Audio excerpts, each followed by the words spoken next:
तो जैसा कि आप लोग यहाँ पर देख सकते हैं मेरे दोस्त, यही स्टेज है जहाँ पर अभी भोजपुरी के ट्रेंडिंग स्टार खेसारी लाल यादव और पावर स्टार पवन सिंह दोनों का आगमन होने वाला है। जैसा कि तैयारी पूरी तरह से हो चुका है और आप लोग यहाँ पर देखिए कि अमित सिंह जो कि पवन भैया के मैनेजर हैं वो यहाँ पर पहुँच चुके हैं। लगातार तैयारी में कोई भी कमी नहीं चल रहा है और लोगों का भी भीड़ अब यहाँ पर जुटने लगा है। अगर आप लोगों का पता बताया जाए, अगर आप विक्रमगंज में आते हैं और अगर आप लोगों को पता नहीं है कि ये प्रोग्राम हो कहाँ पर रहा है, तो इंटरफील्ड में आप लोग डायरेक्ट कोई भी ऑटो वाले से पूछकर आ सकते हैं। और यहाँ पर देखिए सभी तैयारी एकदम अच्छे ढंग से की गई है और यहाँ पर बस खेसारी भैया के हेलीकॉप्टर लैंड करने वाला है, जो कि कुछ ही समय में आप लोगों को देखने के लिए मिलेगा।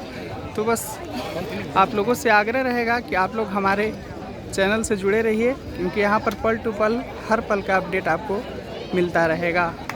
देखिए लगातार लोगों को अब भीड़ जुट रहा है और जैसा कि उसमें डेट बताया गया था, जो टाइमिंग बताया गया था, उसमें टाइम बताया गया था 9 बजे और कुछ ही समय बाद यहाँ पर अभी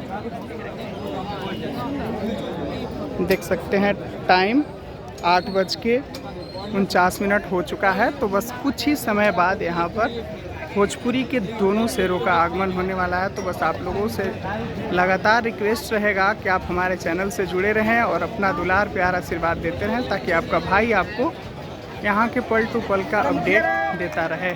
चलिए अभी के लिए बस इतना ही, आगे सभी वीडियो आप लोगों को देखने के लिए मिलता रहेगा। बस आप लोगों से रिक्वेस्ट रहेगा कि वीडियो को लाइक और चैनल को सब्सक्राइब करके ज़रूर जुड़िएगा।